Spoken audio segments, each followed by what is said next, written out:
Hey, Inside the Vatican listeners and viewers, it's Colleen. Before we get into this week's show, we have a brief news update. On Tuesday night, after we recorded, Pope Leo spoke to reporters at Castel Gandolfo about U.S. Immigration and Customs Enforcement denying detained migrants communion. When asked about recent efforts to bring communion into a detention center near Chicago, the Pope said he would, quote, certainly invite the authorities to allow pastoral workers to attend to the needs of those detained. Here's a clip. Just a couple of days ago, we heard Matthew's Gospel, chapter 25, which says, Jesus says very clearly, at the end of the world, we're going to be asked, how did you receive the foreigner? Did you receive him and welcome him or not? And I think that there's a deep reflection that needs to be made in terms of what's happening. Many people who have lived for years and years and years, never causing problems, have been deeply affected by what's going on right now. The spiritual rights of people who have been detained should also be considered, and I would certainly invite the authorities to allow pastoral workers to attend to the needs of those people. Many times they've been separated from their families for a good amount of time. No one knows what's happening, but their own spiritual needs should be attended to. The Pope also spoke about U.S. military buildup near Venezuela, the fragile ceasefire in the Middle East, and the Vatican's trial against the disgraced former Jesuit Marco Rupnik. We have a story up at americamagazine.org that I'll link to in the show notes so you can get the latest. Now, onto our regular podcast. Welcome back to Inside the Vatican. I'm your host, Colleen Dulle, and as always, I am joined from Rome by our veteran Vatican correspondent, Gerard O'Connell. Good morning from New Orleans, Jerry. Good afternoon from Rome, Colleen. It's a very sunny day, very lovely day. And I've just come back from a conference at the Jesuit Curia given by Cardinal Fernandez. Yeah, this was kind of unusual. So today, Tuesday, November the 4th, the Vatican's Dicastery for the Doctrine of the Faith issued a note clarifying some titles for the Virgin Mary, including one that's been the subject of a lot of discussion over the last century or so, which is the title of co-redemptrix. So this idea that Mary participates with Jesus in the role of redemption. And the DDF says they're responding to a lot of questions that have come in over the decades about this, and they say it is not appropriate to use this title of co-redemptrix to define Mary's cooperation. So we'll discuss that document in the first part of our show, and in the second part of our show, we'll talk about Cardinal John Henry Newman, St. John Henry Newman, being named a doctor of the Church. Jerry, can you just give us the very basics of this document? Who was involved in it? Why was it written? How it was released, etc.? This is a doctrinal document. Cardinal Fernandez made it very clear at the beginning. Therefore, it's a very important document. It is a magisterial teaching. It was approved by Pope Leo. It started under Pope Francis, and it seeks to address the question of Marian devotion and the forms it takes, especially in terms of the titles given to Mary. And it focuses specifically on two titles. The first is Mary co-redemptrix. There have been some, and also in recent decades, who've been pushing, and in the last century as well, from the 1920s, who've been pushing for this title to be defined as a dogma of faith. What is the question? It puts Mary at a level, almost the same level as Christ, in terms of the history of salvation, in terms of the redemption, in terms of saving humanity. I think what is important here to state, first of all, we're talking about what is Mary's role in the Church. Mm-hmm. How is Mary to be seen? Because it's an ecumenical question as well as a Catholic question. Right.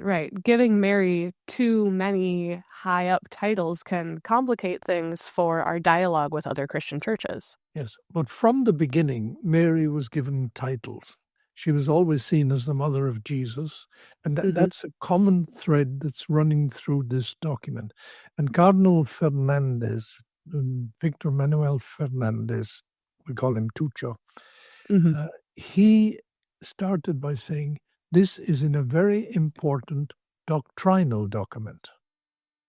It's not just simply a document from the DDF, it's a doctrinal document which seeks to answer questions that have been raised right through the past century, but going back longer, but especially in the last 30 years, when after the Second Vatican Council did not wish to address the question, is Mary co-redemptrix, in other words, co-redemptor with Christ in the history of salvation.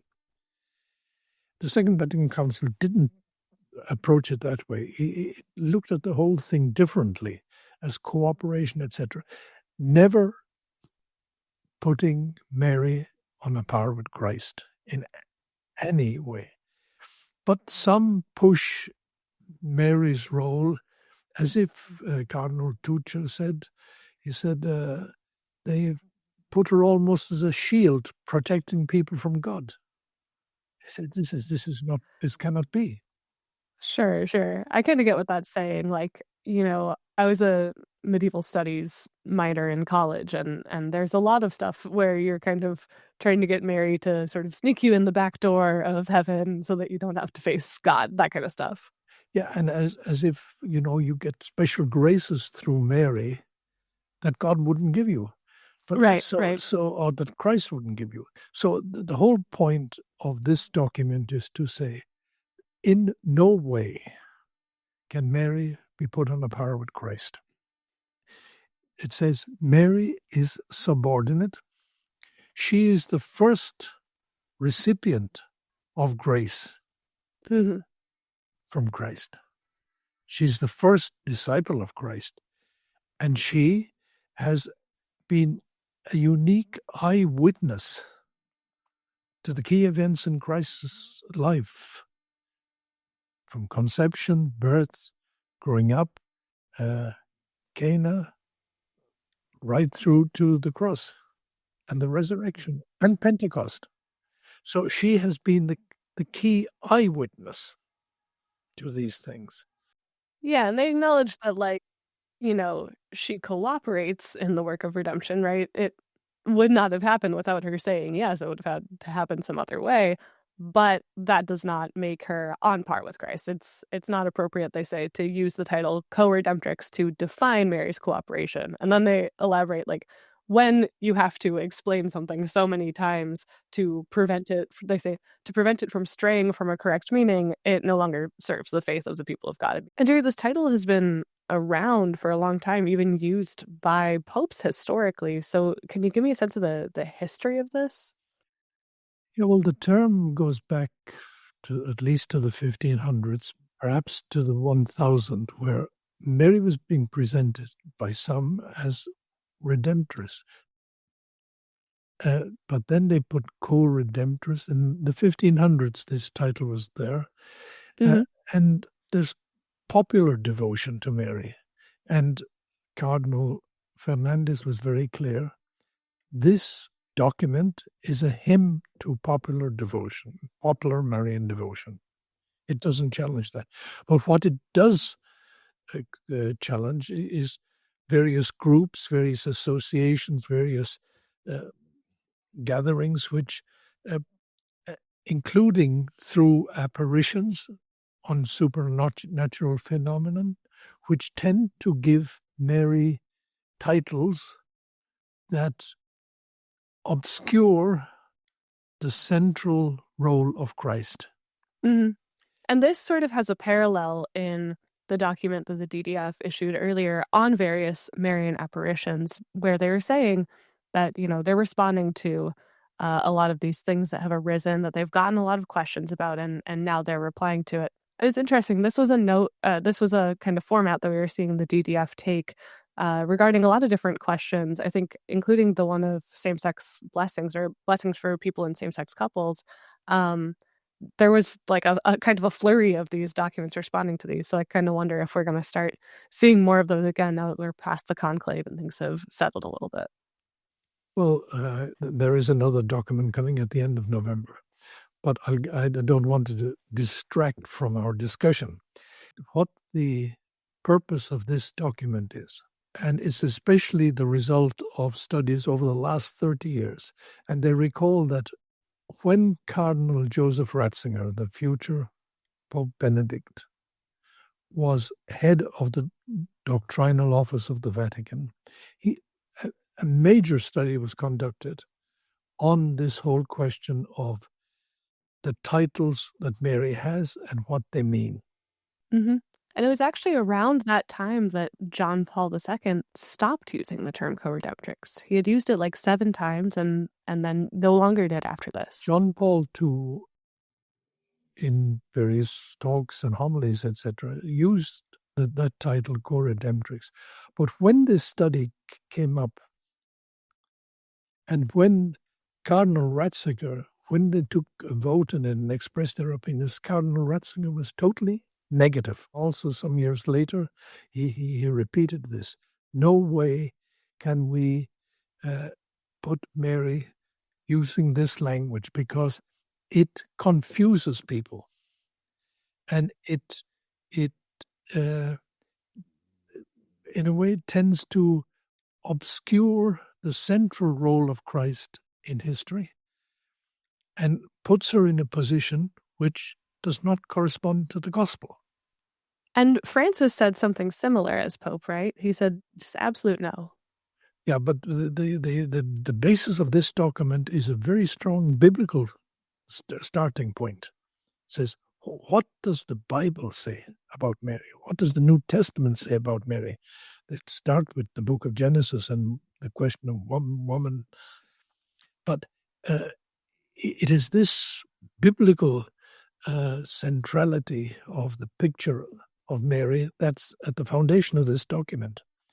And then they recall that several popes before the Second Vatican Council spoke about Mary in different ways.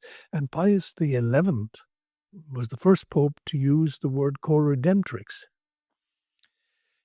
Other popes spoke in different ways about how Mary cooperated with salvation. Yeah, Jerry, I have a question for you coming off of that I think will also relate maybe to the second part of our show this week, which will be about Cardinal John Henry Newman being named a doctor of the church. But like when the Vatican comes out and says, okay, we cannot use this word to refer to Mary, does that mean that like the past popes were wrong? How do you read that in historic context? First of all, in I think 1920 something, the Cardinal Archbishop of Malines, Bruxelles, Mercier, he asked the Pope to declare a dogma. And Benedict XV said no. And he then, Joseph Ratzinger, as prefect of the Doctrine of the Faith, took a very strong stance against it, as a result of which Pope John Paul II stopped using the term. Then Pope Francis 3 times came out and says, no, Mary is subordinate to Christ. We cannot put her on that level. It was very clear. And in fact, the original text for this document, which we have received today, which I repeat, is a doctrinal note. So it's quite a high-level, important thing, approved by Leo, was being developed under Pope Francis during his pontificate. And in the last meeting, one of the last meetings where this document was being approved, Cardinal Prevost was a member of the congregation. And so this document, original in Spanish, comes out today and makes very clear. But it's rooted also on the Second Vatican Council, which refused to go down that road. Right. And at the end of the document, it actually has a whole section laying out some guidelines for approaching other Marian titles. And that kind of list of guidelines, they're all rooted in Lumen Gentium, which is this important Vatican II document that includes an entire chapter on Mary. Yes, that's the Constitution on the Church, which is one of the big documents of the Second Vatican Council. And there, that document also makes speaks about how Mary cooperated, how Mary assisted. They use various terms, but they move never into the idea of co-redemptrix. And the subject was there, the topic was there, but the council would not buy into it. And so this document is also based on the Bible, but also on the most recent Second Vatican Council teaching, and on the position of the three popes, Pope Benedict, Pope Francis, and Pope Leo. And this is now magisterial teaching of the Church. And that was one title, the question of Mary, co-redemptrix. In other words, that the redemption, she was more or less on a par, according to the terminology. And the document today, and Cardinal Fernandez says, this language confuses people. It's obscuring the role of Christ. We cannot have it. So it is out. And also the question of Mary, mediatrix of all graces. Right. This is another title the document looked at, and it rejects it on similar grounds, saying that Jesus is the primary mediator between God and humanity. Yes, and it says that the Second Vatican Council speaks of Mary in the first in the order of grace. The grace comes from Christ. Christ is the grace. And then the problem is that the Cardinal said that there are a lot of conversations going on in the internet, in the blog sites, which tend to maximalize, was the term he used, maximalized Mary's position. And where she is subordinate to Christ, like all of us. He read out one or two. And he was contested during the conference. There was one layman who, when he spoke about we must not give in to maximalist or minimalist understandings of Marian devotion, a layman in the conference challenged him. And you said there were no questions, though, so somebody just stood up and shouted it out? No, he shouted across. Oh, my. And then a bishop answered him.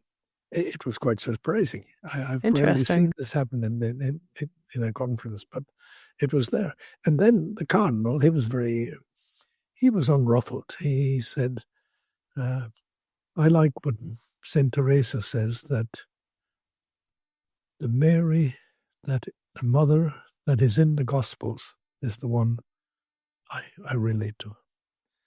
And he said, we've got to think in history. There was a lot of sharp contestation, even physical, at the time of the Pelagian heresy. At the Council of Trent, he said, some bishops over the question of grace actually started punching each other. Yeah, it was through fists, yeah. And then he said he gave one or two other instances. But he said, this question of Mary and grace is something that people get very worked up over. And then he said something very interesting. He said, so Francis was a very strong exponent of devotion to Mary, popular devotion. He said, when Francis died, I went into his bedroom and I looked at the little side table by the bed, and on it were several images of the Virgin Mary, the ones that he was particularly devoted to, like Our Lady, Untie of Knots. And so the conference was quite an interesting thing. All right, Jerry, I think we'll leave that story there. We're going to have some further analysis of this coming from different folks in America Magazine, so we'll link to those that are available by the time this episode comes out. We're going to take a quick break now, and when we come back, we'll talk about John Henry Newman being made a doctor of the Church. Stay with us.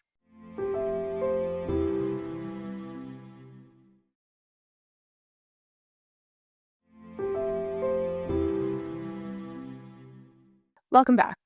On Saturday, All Saints' Day, St. John Henry Newman was named a Doctor of the Church. Newman, also known as Cardinal Newman, was beatified in England in 2010 by Benedict XVI, and he was canonized by Pope Francis in 2019. And shortly after that, the Bishops' Conference of England and Wales requested that he be named a Doctor of the Church, which is a title that's only been given to 37 other Catholic saints who stand out for their contributions to theology or doctrine. Jerry, I know that you're a big fan of Newman. I know that you've quoted his poem, Lead Kindly Light, from memory to me many times over the years. So what should our listeners know about who he was?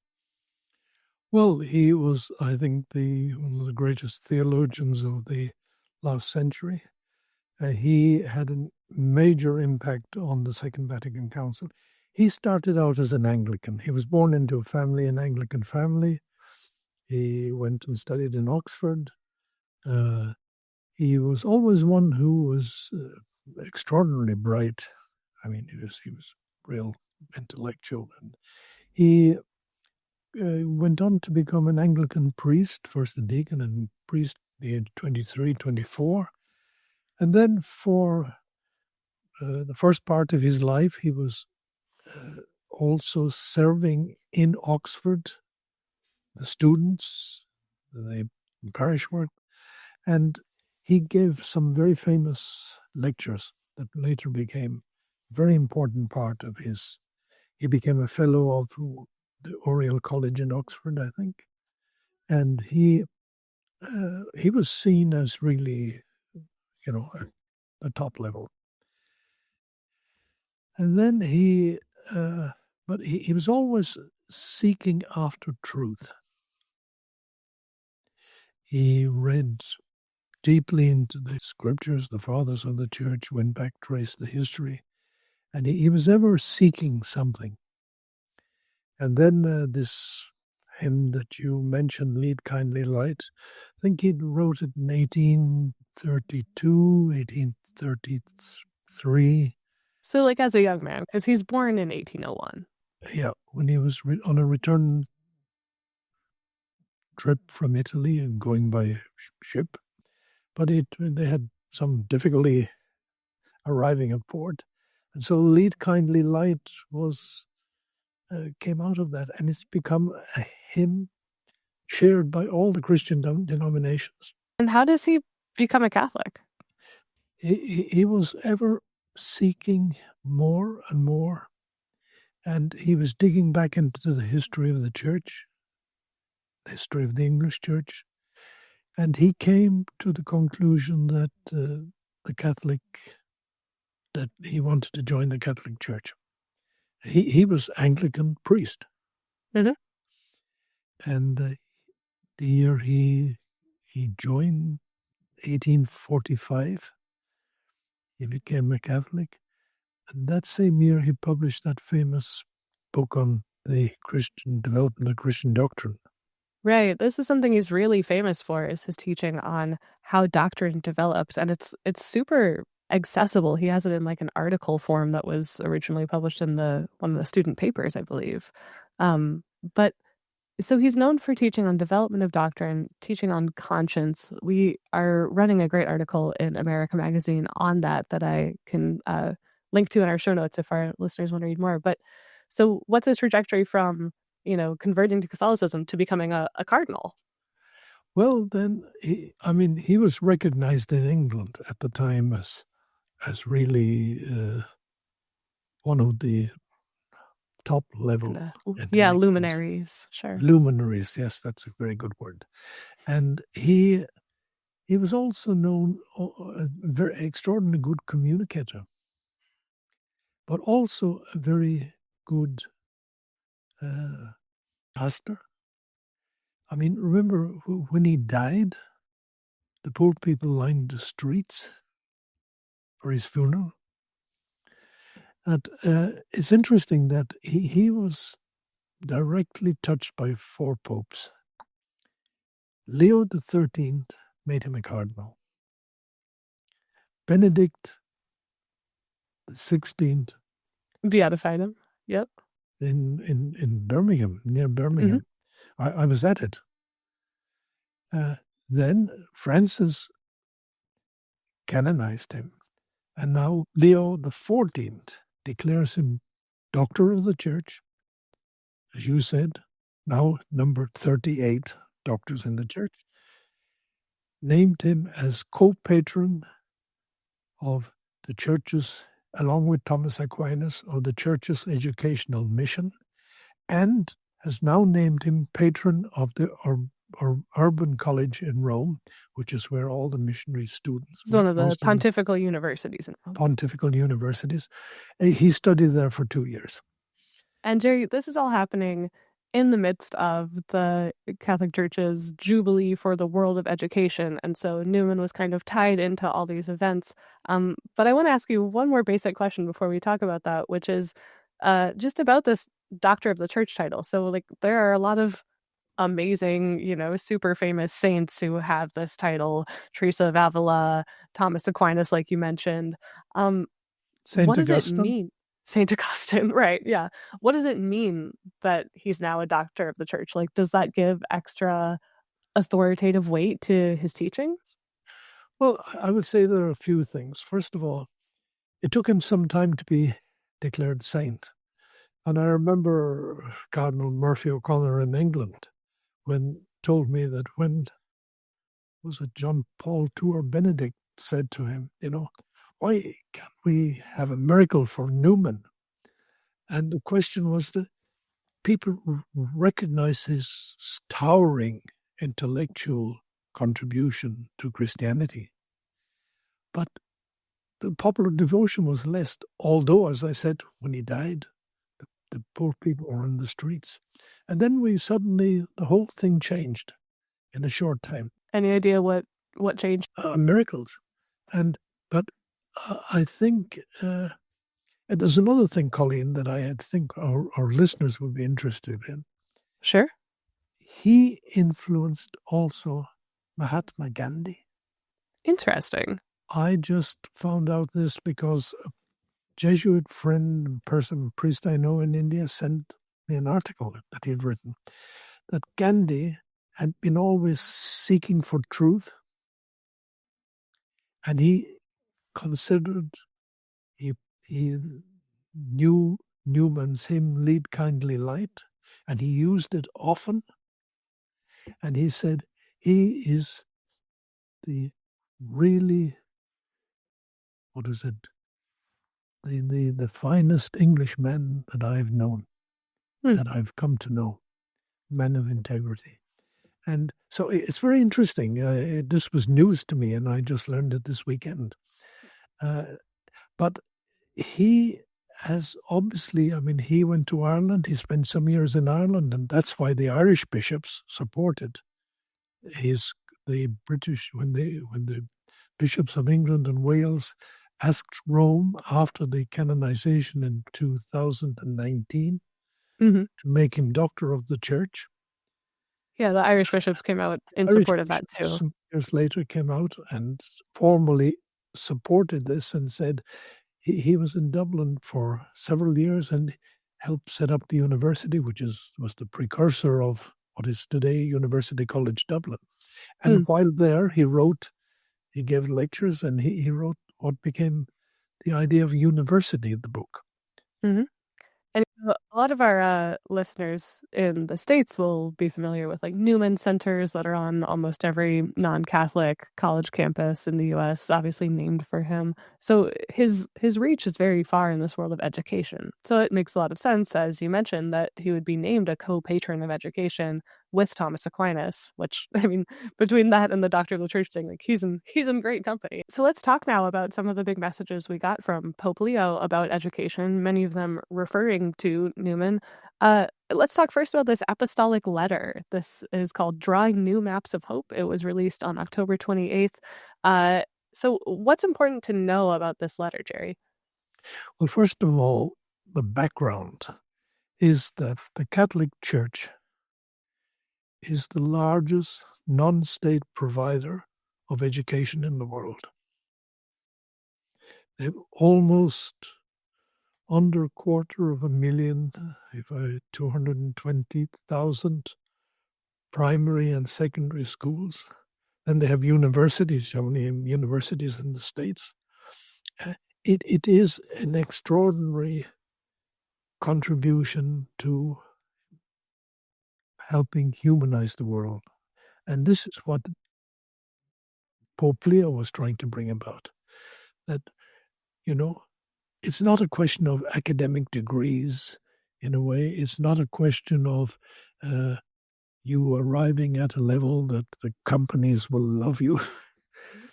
Right. Vatican II's document was meant to be a kind of a map. The 60th anniversary of the Vatican II document on education, if I'm not mistaken. Yeah, this was the document Gravissimum Educationis. Yeah, most serious education, most grave education.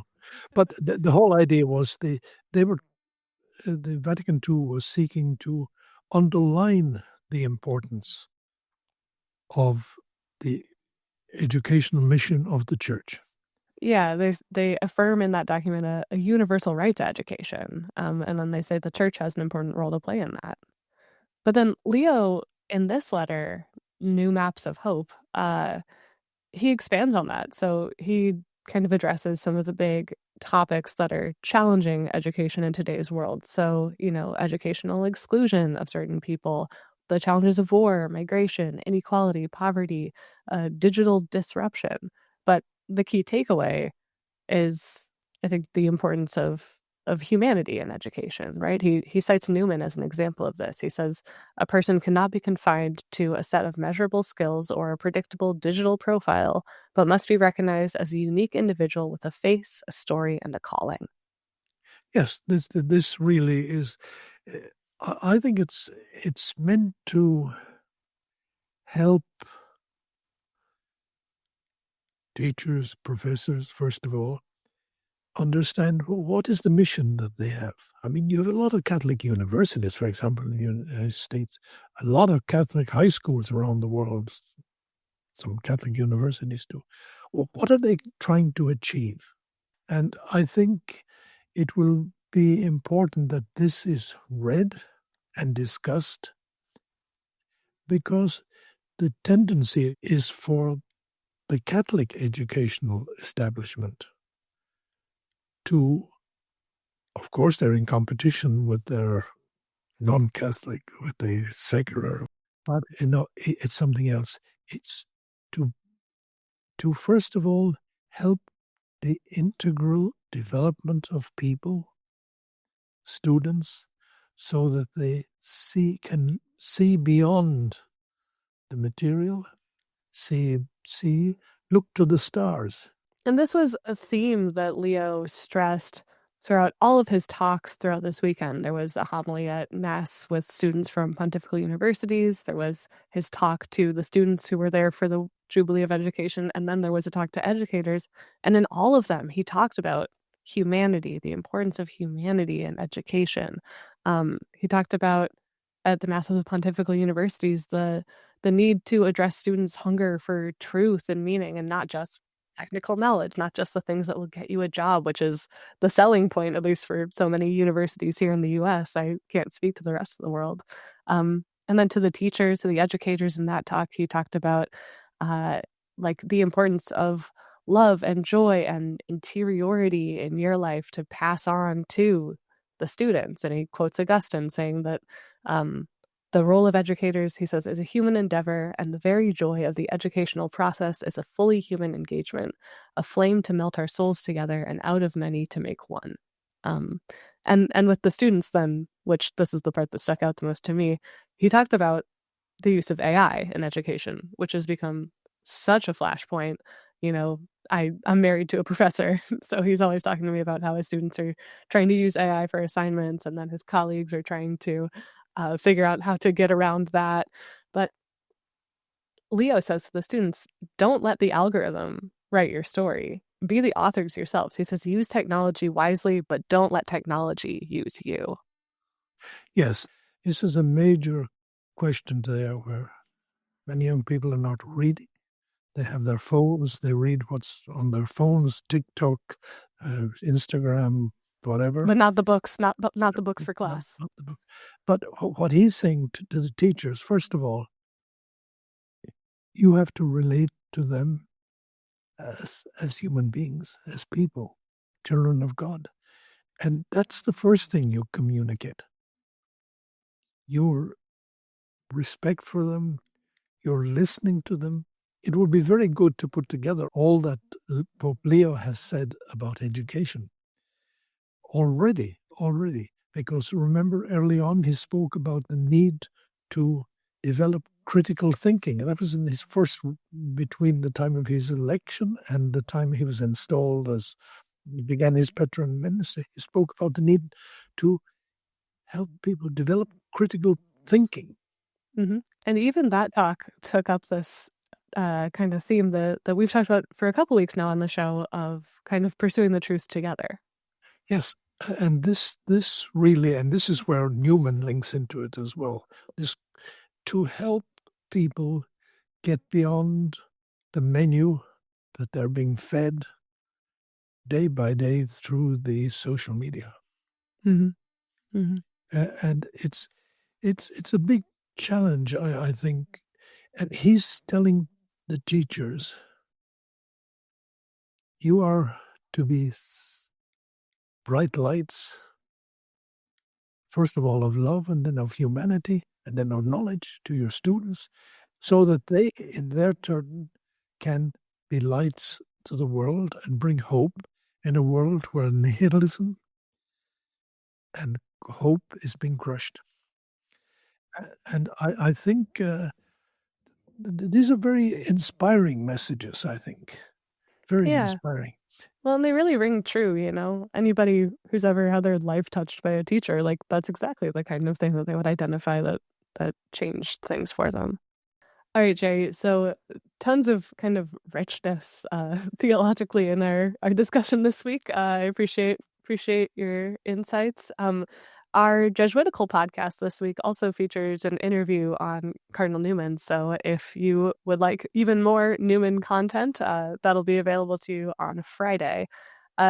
Jerry, one last note. The schedule for Pope Leo's trip to Lebanon and Turkey at the end of this month has been published. This trip is going to have a strong ecumenical focus, and Leo will likely try to use it to promote peace, particularly in Lebanon. We're going to have more details for our listeners in the coming weeks on Inside the Vatican, but just wanted to let our listeners know that you will, of course, be traveling with the Pope on that journey, so we're looking forward to covering it further. Thanks so much for our discussion this week. Yes, and I tell our listeners that last night, Leo went to Pope Francis's tomb and prayed. That's right. It's November, so this is what we do. We go visit the tombs of the people we love. Yes, it was very beautiful. He was going to Castel Gandolfo because, again, he's gone out there this week for the Monday evening, Tuesday, day of rest. But he went there and took some flowers, put them on the tomb, and I think this had quite a strong impact because I've seen a lot of pictures of it being, going viral in some ways that he has never. I never forget at the Mass when he was inaugurated on the 18th of May, and he said, I could feel the presence of Francis throughout all this period. And so that was very beautiful last night. So I wanted to share that with our listeners. Yeah, certainly. I definitely reshared the picture on my Instagram. I was very touched by it too. All right, Jerry, I will talk with you next week. Thanks. Thank you.